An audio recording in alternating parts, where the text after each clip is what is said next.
Hey, so we're live. Welcome to the Libri Labra book club chat. This evening you're going to be talking about Faithful by Alice Hoffman. And we're going to be going into spoilers. So if you haven't read it yet, go read it, come back, watch this video. It'll be up, it'll be available. So all the spoilers, all of them. Well, give me 1 second to make sure I can pull up the chat. All right. So again, welcome. Kelly, this was your book selection. So we can start off by, telling us a little bit about why you selected it. Okay. So Alice Hoffman wrote a bunch of young adult books that were like mermaid related. Aquamarine. Oh, really? I can't remember the other ones. And they're very, very short books. And when I say short, I'm talking like the books themselves are short and the books are like less than 60 pages long. And so I was familiar with the author. So when I saw that she had written adult books and this was her newest one, I was like, doesn't look like it's about mermaids, but it's still going to be about relationships and things like that. And so it intrigued me enough to say, this would be a good book to read. So interestingly, at one point when I was looking for things that I wanted to submit to get voted on for the book club, I had pulled Faithful off the shelf and I read the first chapter and I was like, wow, this sounds really interesting. There's a lot going on here. It had been in the back of my mind for a while, and I walked into Barnes & Noble not that long ago and it was on sale. So I was like, hell yeah, I'm going to get the hardcover. I'll buy it. So I already had it. Wait, you actually read the book and didn't just listen to it? No. I did both. I listened to it at the same time. But do you want to tell people a little bit of what it was about? So basically what happens is, oh gosh, why did I just lose the main character's name? Sydney. I know her friend. Right? Was Sydney? No. What? Shirley. Shelby. This bodes well. Shelby. I can't believe this just happened in a book chat. There's a lot of S names, right? Let's go through them all here. It was Shelby. Take a second to think about it before I start spitting names. Was it not Shelby? It was Shelby. Okay, yes. it was Shelby. All right. Shelby. Okay. So it starts off with Shelby and her best friend are in a horrific accident that unfortunately her best friend is put into a sustained comatose state for the rest of her life. Or so that's how we're led to believe it's going to happen in the story of the book. And so it basically is about how does Shelby recognize what her meaning in the world is after such a horrific thing has happened to your best friend. It's a really short summary. Right, and this is something that happens to her as a teenager, so while she's in high school, which, my son's not even driving yet, so the idea of him experiencing something so traumatic at such a young age is, well, and like as you get farther into the book, you realize that it literally was the decision to wear a seatbelt or not. Someone who never wore a seatbelt, Shelby, put hers on, and her friend, is it Helene? She decides, who always wears her seatbelt, decides not to wear her seatbelt. So it's another kind of like twist of fate that happens. Wow, I missed that part. Yeah. So and really, Shelby was driving, Helene was not. Right. And Shelby kind of blames herself for the accident and why Helene is in the state she's in now. Right. Well, it's interesting because I've stopped for many accidents, and it always seems like the person who, with looking at the car, should be the most injured tends to not be injured. And then the one who is injured, that you think, oh, they're going to survive, is the one who's more, I guess, damaged from the accident. Yeah, car accidents can be kind of crazy. What I thought was kind of interesting is that people thought that Helene somehow in this comatose state was like working miracles. Yeah, and that wasn't one thing that I kind of felt was like, here, we're going to throw this out there, but we're not going to really explain. Like if they had said, there was some young kid that came in that had cancer and put their hand on her and she squeezed her hand and then she was miraculously healed. Okay, then here's how the story came about. But it was just more like the roses in her room, and I don't know, it was just kind of weird. Yeah, I thought that was totally weird. I didn't really get the whole tie-in because it seemed like the story, even though that happened to Helene, it seemed like the story was just more about Shelby's life and Shelby, am I saying her name right? And Shelby's transformation and her transformation from being in an incredibly depressive state to then sort of moving on with her life. Right. But I think that depressive part of her was always there, even when she came out of her, sounds funny to say, like the cocoon of the basement. She still carried the doubts of the depression. Like, am I doing the right thing? Is this where I'm supposed to be going? What am I, doing? I mean, come on, she stole 3 dogs. No, she's stealing animals left and right.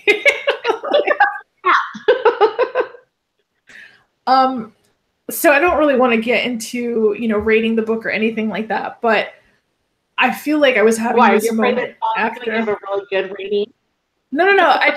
But okay, so I had trouble after I was done reading it because I felt nothing.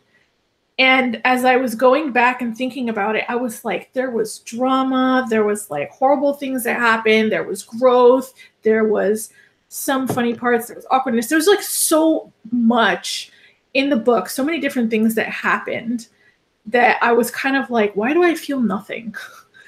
It was really strange. And so John kind of, do you want to say what you told me? No, you go ahead. I have no idea what you're saying right now. Well, so as I was explaining that to John. Were you awake, John, while she was talking to you? Oh, yeah. John said that he felt like the book was purposefully written that way to show how uninterested Shelby was with life in general. I think that maybe just the way that it was written, that it was more or less, it wasn't supposed to trigger things in a certain way to make you feel those emotions. You are basically feeling how Shelby is going through those emotions when she really isn't in touch with them herself. She just, there is stuff happening. She cries over certain things, but there's no real attachment. Well, I also felt. Go ahead. Sorry, I like when you said she cries about things. I don't know if she cried about it because she felt like she was supposed to cry, or was she really having true emotions about it? Because when she was in the basement, she very much cut out all emotion, anything but absolute depression. But even then, she really she would go out with Ben and get high and didn't feel anything. Right. I felt numb. I came out of that book feeling numb, and I was just I got scared. I was like, what is wrong with me that I don't feel anything with all these people dying and things happening, and I don't know, it just. I mean, at first I was kind of wow. Going through the book, I'm like, dude, this is. I thought it was horribly written. I just felt like it was written in such a way that you really don't have that emotional attachment, that feedback. But after I finished the book, and going over it, like we are now, I was thinking that maybe it was actually meant that way you actually have an understanding of what a depressed person goes through when they have these feelings. They could cry, they could do the things they need to do, but there's no real attachment to that emotion. It's not even actually knowing why you're crying, but you are. It's right. It's just, why is this happening? Why am I upset over this? It's because it's a natural response that you're not used to having anymore. Right. It's scary. Or it could be that's just the way the author wrote it, and we're just projecting our thing, Right, exactly. Who knows? I mean, well, I have to ask Desiree this. Desiree, did you cry at all during reading this book? No, not reading this book, no. That's what I thought. So what does he mean? What do you mean by that? What does that mean? I'm equating, maybe equivocating, Desiree's lack of feeling with the book. Because if it's something usually emotional to her, she cries. Am I right? Yes. So that's why I said that's person to be all like. That's like the canary in the coal mine. It's like if she cries, and that registers. I go to movies and the trailers make me cry. So I mean, but it's not that hard. It's not that hard. Not warm anymore, or because of the. Wait, what was that? I said, is it because the popcorn's not warm anymore? That's why you're crying? Or it has to do with what trailer I was watching the other day at the movies, and I looked at my son and I wiped my face, and he was like, "Really, Mom? Are you seriously crying?" And I was like, "Yes." See, that's what I was getting at. It's like she cried at that. It's like okay, yeah, but she didn't cry this one. No, I just But that's just the question: is it horribly written? Or is it that well written that you don't actually feel those things? I kind of had a hard time. There was plenty of spots, so I'm like, I don't know why I'm reading this, but it's. I mean, maybe it didn't hit those notes though. That's the other thing too. It may not be bad. It's not that it's badly written, but you know how like there's some music like, oh, I really get into it like the first listen, and you're like down and with it, and others you just don't. Right. Well, there was no build up for certain things. There was no preparation. There was no emotional like hey, this is about to happen. No build up for what? Like what parts are you talking about? There's it's kind of hard to say because there's a lot of them. Yeah, but even like. But I think there was some build up, but I think it's not the type of build up that we're used to in a lot of the literary works that we read. That's possible. Because like her, I don't know, like. Tell me one that you're thinking about, John, and then I can actually explain what I'm thinking. I kind of came up with that as a general thing just because I didn't feel any... Like, I just didn't... Reading the book, there was nothing that stood out to be all like, oh, well, that made sense, or okay, that went with that. But, let's see... Like, are you talking like when oh, I can't think of his name. That Hart, is it Hart? James? Not Harvey. No, the vet. The vet, Harper. Harper. When Harper, yeah, Harper. When Harper was, when she found out that he was cheating on her, are you saying like there was no build up to that oh wow moment? Well, there wasn't because I figured it out beforehand. He said that he thought it was predictable. I didn't really feel like it was predictable, but things were happening, and I was just like, okay. Like, I mean, she cheated on Ben. This dude cheated on her. It was just like, okay. I just kind of took it for what it was and just kept going through the story. But I wasn't shocked. I wasn't surprised. I wasn't angry. I wasn't upset. Like, I didn't feel anything. The realization that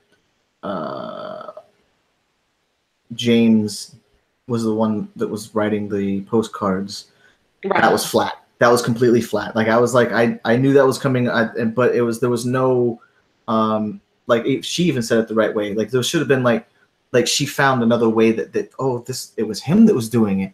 But I mean, the fact that it was tattooed on his arms was cool, but there was no build up to that realization. Like there was no. So did you predict that he was the one who had been there at the accident that kept her alive? No, that I didn't know. That was probably the only thing that I was like, oh, that makes sense now. But I mean, the rest of the book, I was just going through it, going figures. Yeah, I knew that was coming. Did they mention him really, really early on? Because I remember the Bambi story, but I didn't mention all, like, you know, him being part of the Bambi story. There were hints dropped for specific things that you find out later, but they were very subtle. So that I can say is a good point. like this book gets a point for me for that, but it's but you know, like, more detail would have been nice. Did you foresee that her mom's dog that she wanted so much was going to end up with Shelby? Oh yeah. Oh, that was the plan all along. Yeah, that was the plan. Like when they picked it out, Yeah. she was even like Picked it out. She stole it. She just Yeah. What dog did she pick out? actually she didn't even pick it out. It was like kind of picked out for her, right? Oh, you'll love this dog, blah blah blah. And then it was like insta love. Oh, that stuff again. Going back to who was it, James, who was the author of the cards. Yeah. You get to about, I think it was about halfway through the book. I thought, okay, she either has to introduce another character or start making real references to somebody previously in the book. Otherwise, we're not going to care Right. about who. You know, it's like, oh, it's James. Okay, well, that's nice, I guess. You know, yeah, it's like there's, like I said, there's no emotional attachment to the reveal. So. But then there was also that connection with James' mom and I can't even say her name. Helene's father. Wait, James's mom. James' mom, he was always going over there and taking care of her.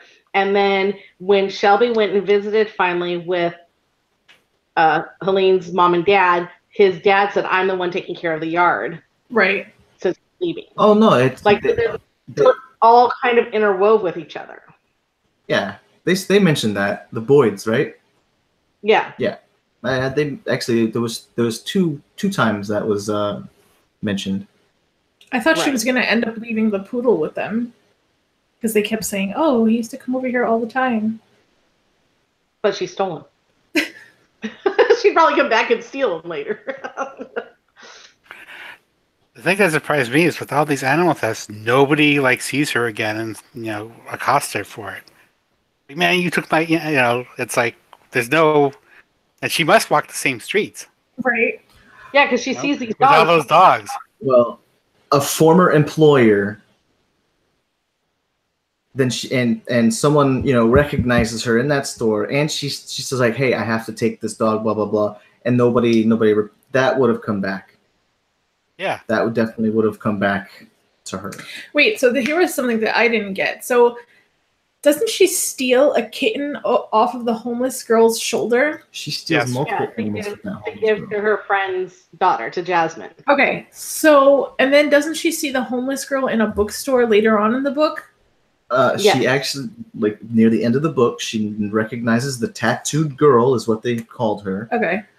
And that there's a mental dialogue of her being like, oh, is she actually doing better with herself now? I wonder, Right, but how does the tattooed girl not recognize her as someone who stole a cat? Her. She was kind of like being creepy. She just stole the cat off her shoulder. I thought, didn't she bring her soup and then steal the cat off her shoulder? Yes.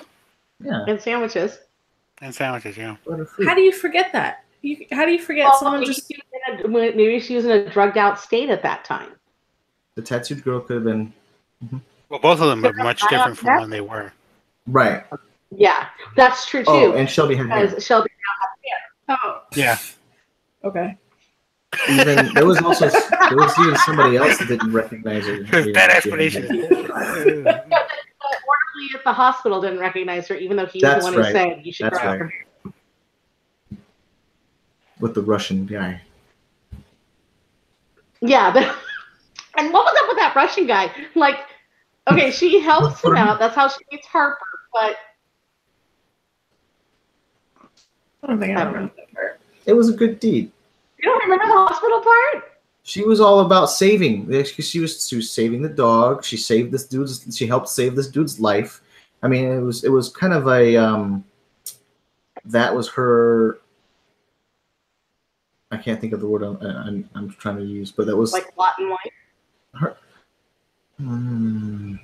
That's the thing she did. Even though that she hurt Helene, it was kind of like the opposite end of that. Well, I think she mentioned multiple times about karma. And I think it was the way of her, like, when she and Helena were in the accident, they were equal with karma. And then because in her mind, she caused the accident, she went down. And to regulate it back up, she had to do the good deeds to get karma back balanced. So what about the title? I've been curious about that. So I think it has to do with everyone in the book, when you think about it, are truly not faithful. The only faithful people are James and Helena. Or Helen. Why do I Helene. What context are you using faithfulness in? Are we Like, talking about faithful as in like in a religion? relationship? Or faithful, in a relationship or to friends and family? I mean, it's. But was Shelby truly faithful to her family? She wouldn't let them come and visit her for quite a while when she and Ben had the little closet apartment. But she was very faithful to the Chinese restaurant. There's a lot of cheating though. Yeah, there's. Because like her dad was cheating.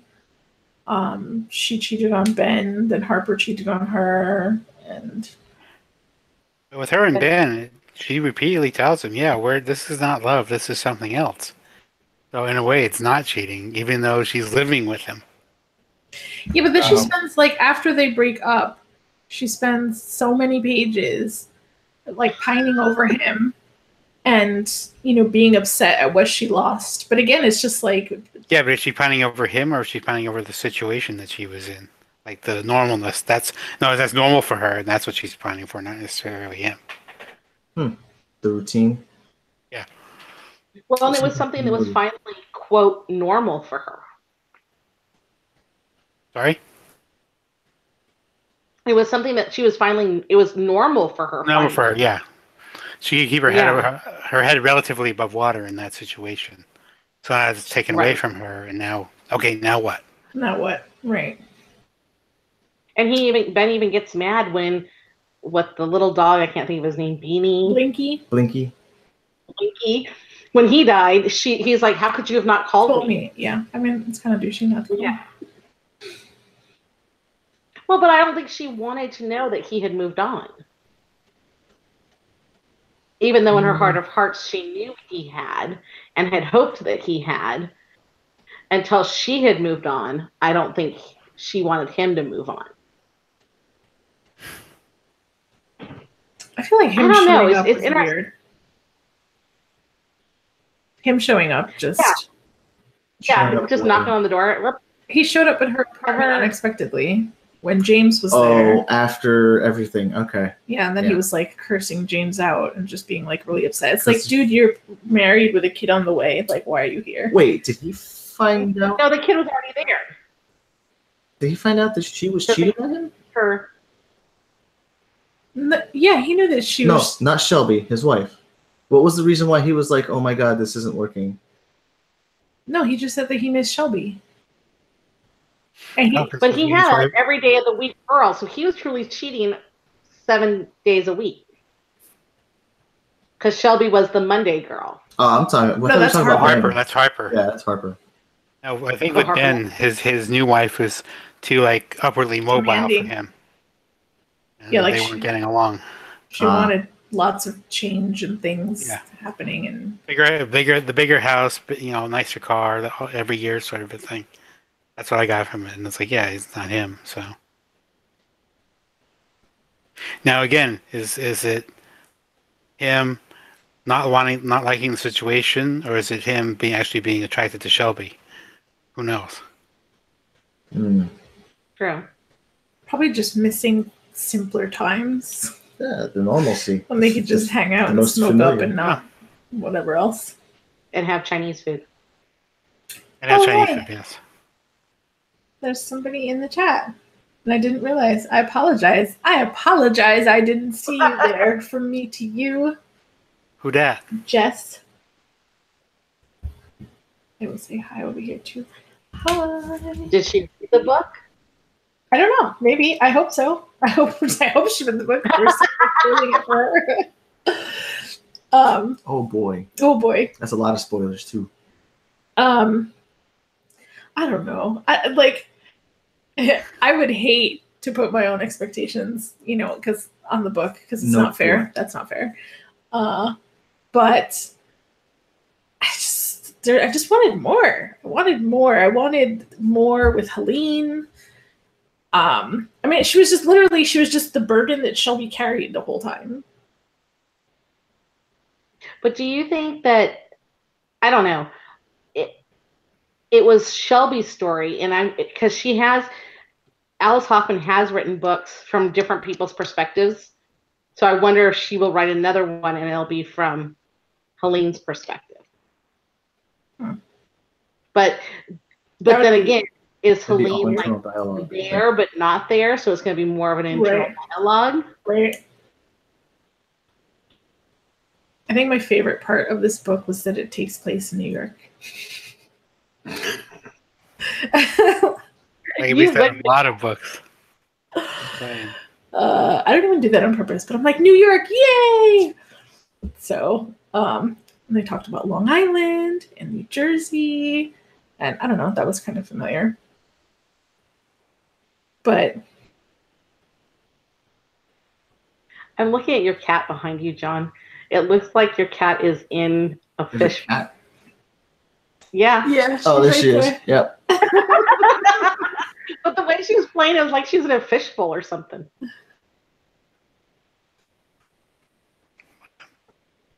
You guys didn't steal her like Shelby stole the cat, right? No. I stole another cat. I love how John's look on his face. Like, She was given to us by a She was born at a Home Depot. Home Depot employee.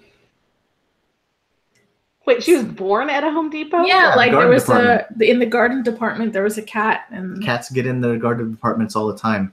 It's not a good thing. and so the cat had a litter, and I took one of the kittens, and then my brother took one of the kittens. But we may have stolen a different cat. That just showed up at our door for like. It's kind of hard to steal a cat when it walks in your front door on its own. Yeah, crazy. But I'm sure it was somebody else's cat before he decided it was like, hey, I want to live with you guys now. He makes me feel bad about it all the time. He's like, there's somebody out there being like, Yeah. "Where's my cat?" I tell her it's probably some little old lady that is missing her shadow cat. Or it's a 5-year-old who that was his best buddy. I think that's even worse. There's a story that I read that's like that. I wish I could remember the name. It's a something cat, and I can't remember it.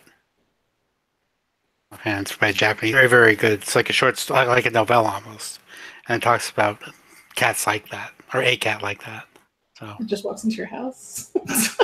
kind of, yeah. I'm gonna live with you now. So, Jess says, nostalgia can be fun. I agree. Nostalgia can be fun. I miss home sometimes. I don't miss the smell, but I just miss my memories. Do you miss the snow? No, I don't miss the smell of New York. It's bad. I said snow. It's bad. Oh, the snow? I said snow. I thought you said smell too. I was like, what? Not snow. I said That's smell. not nostalgia. Smells are not nostalgia. Actually, they can invoke nostalgia. Yeah, they could totally trigger memories. If I smell garbage, I instantly think of New York. So, John, you don't have like your grandma's like perfume that instills a memory of her if you smell it? No. No. Maybe what when you open the linen closet and what that smells like. That's about it. Mothballs? Yeah, I mean, not necessarily mothballs, but when something has been in a drawer for 8 years and it smells like, well, maybe mothballs, who knows? Why are your clothes staying around for 8 years, John? Not mine. I wear all of my clothes. Oh my gosh. Wait, hold on. all at the same time, even. No, I'm kidding. He can't figure out why they look at him weird when he gets on a plane. What? I'm just wearing all my clothing. Well, didn't Shelby do that at one point? I have no bag to check. Yeah. I just wear everything. I got 18 pairs of underwear, 4 pants. Oh, Yeah, I'm you trying pulled to up a lot of questions. Yeah, I'm trying to find like a good one. Okay, so it says, in the first chapter, Shelby says, I believe in tragedy, not miracles. Does her opinion change by the novel's end? And what miracles does she experience? What miracles? Well, the fact that she survived, I guess, would be one. And the fact that James is there and keeps her alive. I mean, like if it had been someone else, like if Ben had been there, doped out of his mind, would he have had the presence of mind to tell her to stay awake? No, but it was Ben who helped her through the initial period after the accident, though. So Right, and at I this don't point in his story too. So there's a lot of actors in her story. In other words, I can't necessarily say there's too many miracles, other than the fact that other than she keeps a few animals from having a homeless life, and then she helps save the Russian man who is somehow still in the hospital. So much time later. But it was the orderly that she came upon, not the Russian man. What? It was the orderly that she saw, not the Russian man. She actually went and kissed the Russian man on his cheek and said, "You helped me." Yeah, but that was before she left the first time. No, it was the second visit. Really? And he was like, "Good for me." I guess because he got a kiss on the cheek. So, I think it's definitely a miracle that she came out alive and in one piece, although not emotionally well. But I think the other miracle for her in her life was finally feeling like Helene had forgiven her, despite Helene being in her state. Like, it was a tough climb to get to that moment, to going back to seeing Helene.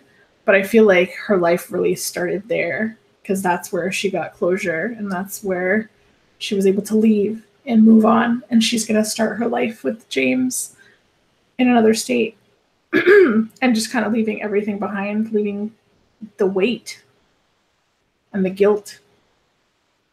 Well, and I think, too, her seeing her old, for lack of a better word, almost like her old coffin, the basement, and realizing that it was not the same, just as she was not the same when she was in it. Mm-hmm. So like there was this like, okay, that's it. I don't need to think about that anymore. I can move on. Mm-hmm.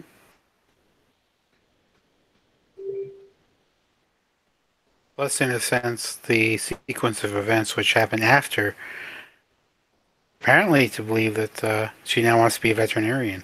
And that wasn't clear before the accident that was the case.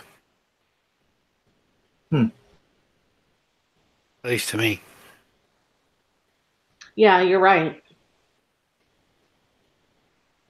So what would she have done had the accident not occurred? What kind of person would she have been? But I think that you could say that about anybody. How would our life be different if A didn't happen, if B didn't happen, as you go through life? If this major traumatic event didn't happen, what would your life have been like, Right. So yeah, I agree with you. But in terms of this book, it's an interesting question, because then it's like, well, we don't really know what she was before. Was she depressive before? That's true. We met her at the age of 17. Right. Post accident, yeah. It's like, what was she like before? Was depression part of her makeup before? And did this just augment it? Or you know what I mean? So we don't have a before and after. Well, and in that sense too, if she hadn't been in the accident and hadn't gone into that depression, would her father have gone down the path and then led her, the butterfly mother, effect, down the path? Yeah. Yeah. So, it's an intriguing question, but unfortunately, I don't think we're given that much as much information as we need to say, okay, this would have been her trajectory without the accident. Right. Would she have gone on to college? Yes, probably. But to study what?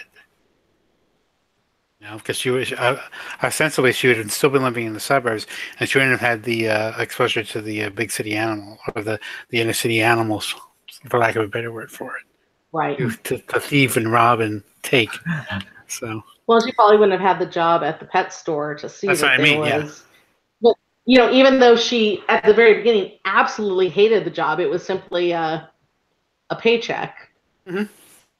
And I mean, I think that we're also leaving out her friend that she made.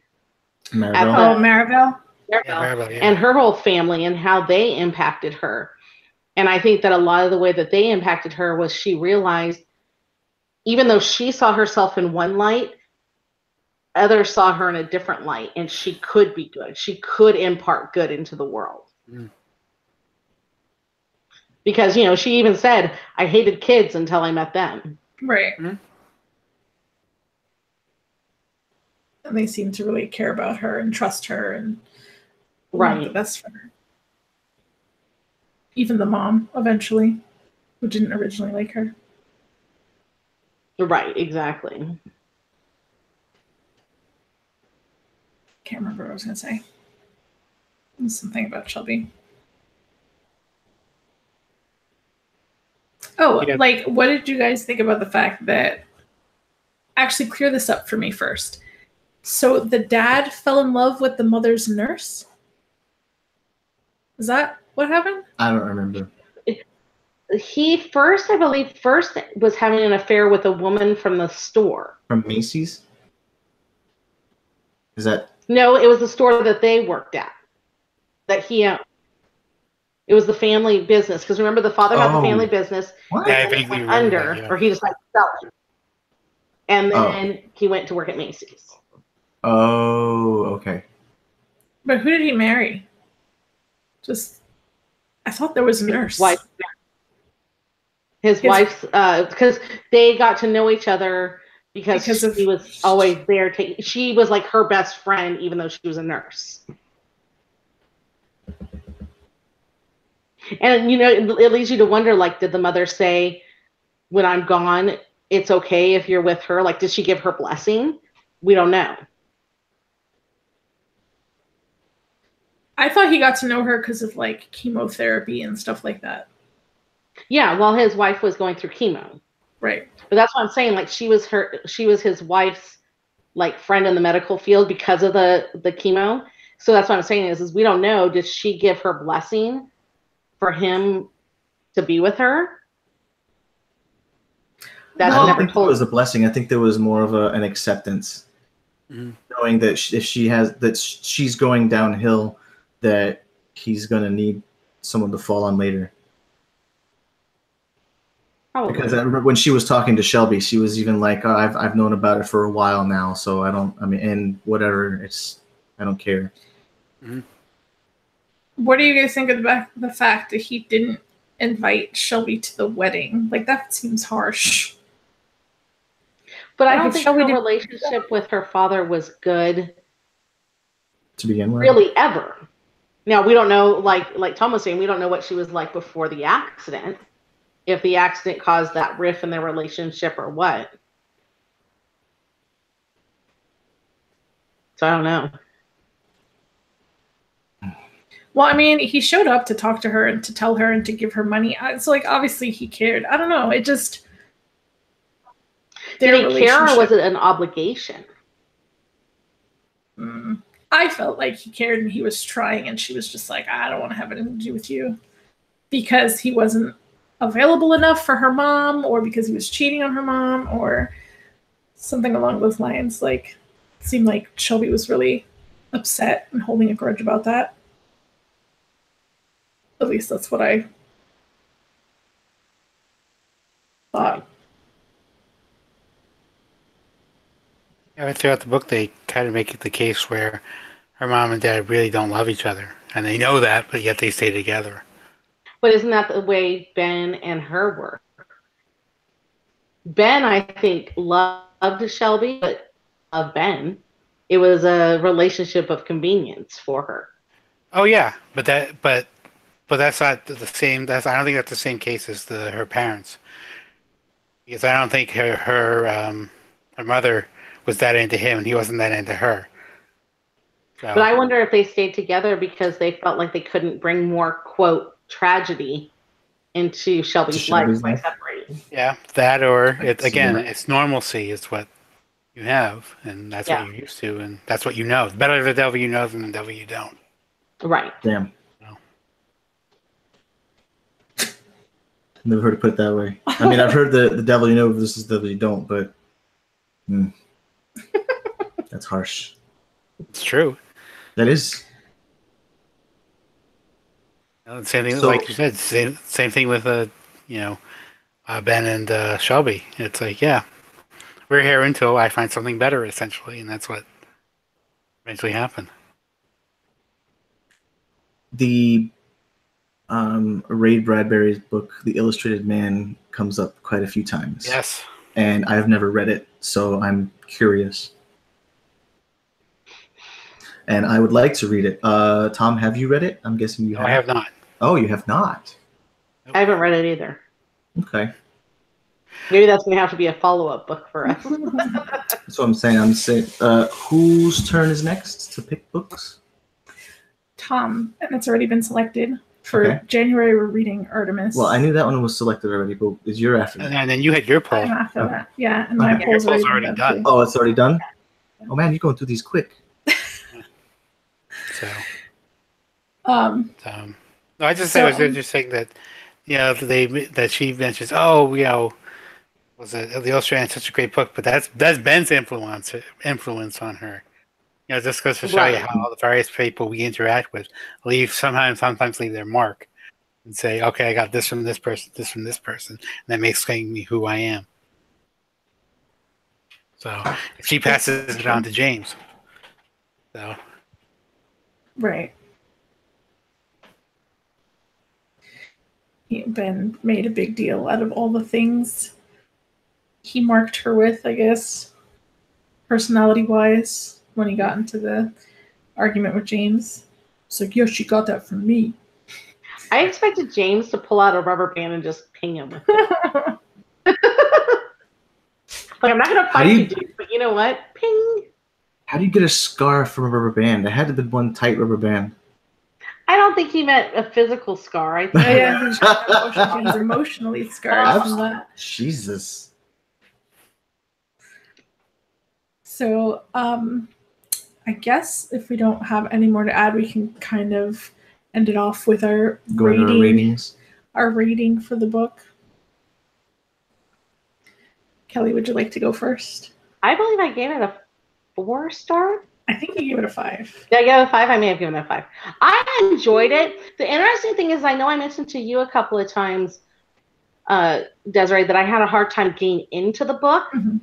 And I have this, like when I taught 6th grade, I always told my students, read the first 30 pages. If you truly aren't into it and it's at the end of a chapter, either finish the chapter if you're not, but if you truly aren't into it, put it aside. It's not like really your time to read that book. And this book, I was on page 40 and I was like, I still have like 8 more pages to the end of this chapter.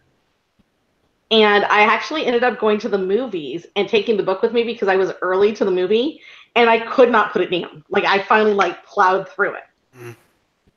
So it was weird. I don't know if any of you had that experience as well. Well, I was listening to it on the way to and from work, like in the car. And I do remember there was at least one point where I told Desiree, look, you're interrupting my book. Because she called me, and I'm playing it through my phone on the car. So when it calls, it stops the book so I can answer the phone. Well, I mean, I can't say I was too like let's do this, but it was just I don't know. I was kind of like right in the middle. Like it wasn't like I couldn't put it down, but it wasn't like I'll be like screw that book. I don't know. Right. I enjoyed it. So it's weird because the way I want to describe it just feels so mean, and it's not with like any meanness. So I liked it enough to finish the story and to find out what happens, but I don't think it's like a book I would recommend to people. Like I wouldn't be like, you have to read this. I think I would recommend it to specific people. I can't even. I've already recommended it to 2 people. Oh wow. in fact, sent the book to someone as well. Yeah, but you don't have their reviews yet. You do. One I do. He absolutely loved the book. Oh, okay. And when from start to finish, it took him 3.5 hours. Oh, wow. So he plowed through the whole book. Good for him. I don't even think I can read learning a book that fast. Those are kind of small. But you have to think too, like you were kind of saying, it was Desiree. It's kind of a surfacey book, so there's not a lot of times where you you read like I don't know, like a Game of Thrones book. You have to like sit there and think about what process. Yeah. And this one, I don't think there was much to process. It was pretty much out on the plate for you, and you just had to pick what you were going to take from it. I mean, I know that's. Yeah, I was just like, because I've been thinking with reading different books and stuff and just trying to analyze which ones are hit or miss for me. And I was like, is it the fact that it was third person? Like maybe I just prefer to read in first person so I could be inside the person's head and really get a feel for what they're going through.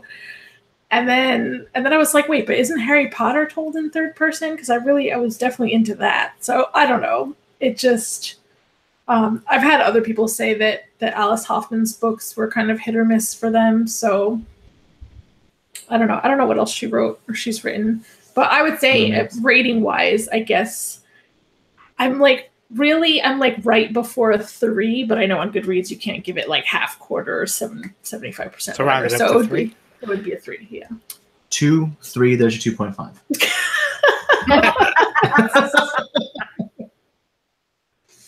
So, and Tom, how about you? Well, I didn't like it. It's not that I didn't like it, but I didn't like it either. That's how I feel about it. Exactly, that's why I don't want to give it a 3. Ambivalent, I guess it's probably. I like it. I told her, is there a meh option?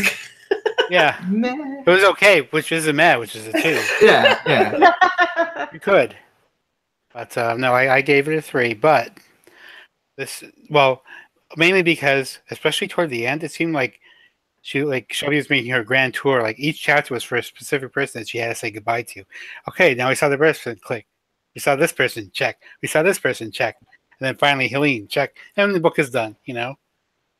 So I thought that was a structural weakness. But this may say more about me than the book. But if it was going to get a 4-star for me, I would have liked to have seen them develop the idea that Helene really can cause miracles, and then they find out like later in the book that they can actually bring her out of that coma, but she comes out of the coma, she can't do the miracles anymore. And then interesting. Shelby becomes her advocate. A different book at that point, but yeah. It would be completely different. Now, but see, I would actually like them to explain the whole miracle idea a little bit more. But go ahead. Yeah, but now again, this probably says more about me than the book, but. For it to get a 5-star rating, I would have liked to have seen have Shelby have that reaction that she had with the animals, say, I have to save you, and then pull the plug at the end. I was waiting for that too, actually. Yes, see? That would have been a 5-star. Yank out the IV and see her hand move. Like, did it really move? Yeah, exactly. As I said, that would have been a 5-star. It's like there's a book called The Boy in the Striped Pajamas, and again it would be a 3. But then like midway through the book, he's like, "Oh my God, is he actually going to take this where I think it's going?" And he does, and that's brilliant. So that's what, yeah. So, but they didn't do this in this case. Otherwise, if that happened, I would have given it a 5. Well, what you're saying is that you wish there was a bigger emotional. Yes. All the book, she's saving people. Some huge twist to hit you sideways. Be like, yeah. What if when she takes out, like pulls Helene off of the life support, all her dogs die? What? That's just window dressing at that point. It's more along the lines of... I have no idea. Yeah. So Jess says that she wrote Practical Magic and it was okay / good, but it was terrible compared to the movie. And Practical Magic sounds familiar, but can someone remind me what that was about or who was in that? Was Jack Nicholson in that? Am I thinking about something different? Practical Magic. Now you're going to make us all pull out our phone. I think Tom might be the quickest. What? Probably. We look at the phone. What are we looking up? I don't understand. Practical Magic, like who was in it? What the In the movie movie. was? Yeah. Yeah, she did the movie. It was Practical. Sandra Bullock. Sandra Bullock. Of course she was. What's it Sandra about? Bullock, Oh, that was an older Gillian movie. Owens, which was Nicole Kidman. There you go. Is that the Night- you put the lime in the coconut movie? I'm sorry, Yeah. what? Did the movie start with that song? With you put the lime in the coconut? That's a hell of a thing to remember from any movie. Yeah, I've any never movie. seen it, so I don't know. Lime. Remember that? Could get it all I up. don't know. I feel like It has lime in the coconut. I'm she confused. said yes. Oh my Hold god. on. Now Desiree's gonna play that song for us. I don't know why I remember that of all things. It's the most bizarre thing to I remember. don't even think I've seen that. I don't to be think I have honest. either. I've not. I almost feel like I saw it in theaters, which is kind of crazy. I don't know why I would have, but It came out in 1998. How old 1998. were you then? in '98, well, I had just graduated high school. Okay, So- you're too young. Knock it off.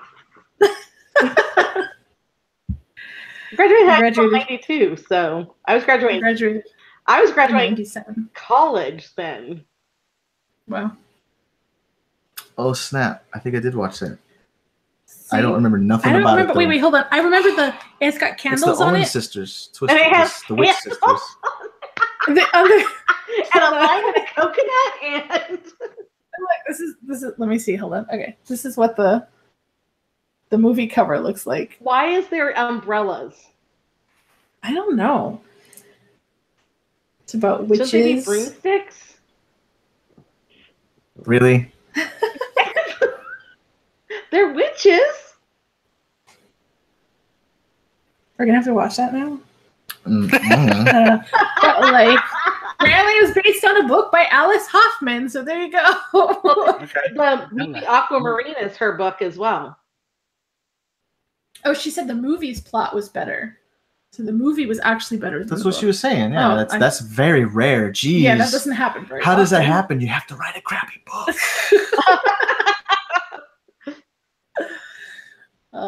That's funny. So practical magic. So next month, this month, at the end of this month, for January, we are reading Artemis by Andy Weir. Andy Weir. Hmm. And just to give you guys a head start, for February, we've already voted on our book and we'll be reading The Hating Game. Unfortunately, I don't remember the author off the top of my head. So that's what we have lined up for January and February. If you guys are interested in being Sally part, Thorne is the author, by the way. what'd you say? Sally Thorne. Sally Thorne. Thorne. The Hating Game by Sally Yeah. Thorne. If you guys are interested in being on video, on camera for our discussions, you can do that and sign up on our Patreon, patreon.com/Libri Labra. And there is a book club VIP tier.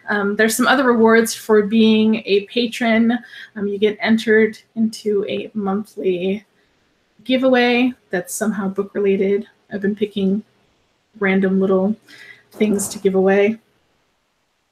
And there's like behind the scenes videos when I yell at my cats or my husband.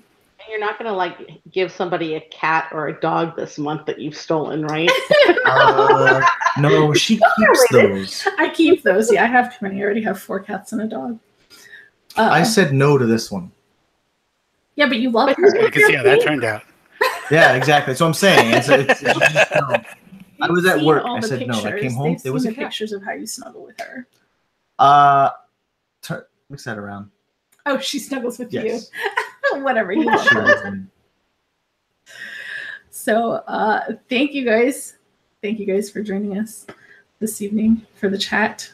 Kelly, thanks for joining us. We missed you. It's been a while since we've had you with know. us. And I got the next 2 books already in my possession, but my stack of books that are next to my bed are It's like growing. they're almost like another side table. Like even in Target, and Target has like 20% off, and then they're on their 50% clearance. And so, how do you say no? Did you see her last book haul? Did you see it? Did you see the book haul video where it had like? No, I did not. How many? I'm gonna have to send it to you. Plus books that she From has where? not read yet. They were books I acquired, just physical books Acquired. that I acquired last year. Not even the whole year. It was just a couple That months. thing was Start weird. sending her books just randomly from like when you go someplace, you know, Oh you're my God. Well, You're I got a Vegas. bunch. a book I tour. got a bunch. Like when I say a bunch, I don't know, maybe like 8 out of the 65 for my birthday. So there was a lot of them. We went to a lot of book things, and we came back with a lot of books. That happens. It's like when you go to cons and end up with swag and you're like, why do I have this t-shirt for a game I hated? Oh, it's free. Okay. Free, that'll do it. Yeah, right? But all right, so I'm excited to jump into the Artemis book. I already have the audiobook for that, so John can read it when he's Has heading anybody to it. seen or read the Martian? I I've have seen Martian. I have not read it. heard of it. I have not seen it or read it. I thought you guys watched The Martian. Mm-mm. But I heard that I did Artemis not. is supposed to be better than the Martian. I Is have that- not heard that, but that would be cool. Yeah, I haven't heard of that either, but either way, it should be We'll good. see. Yes. Okay, let's wrap this up. Yeah, it's hot in here. All right, thanks guys. Don't start Thanks taking for off joining all your us. clothes, please. So we will see you next time. Say bye, Lumi. Bye. Bye, Lumi. Is she even alive? Oh, yeah. What's up? Oh, geez. Guess the book put her to sleep.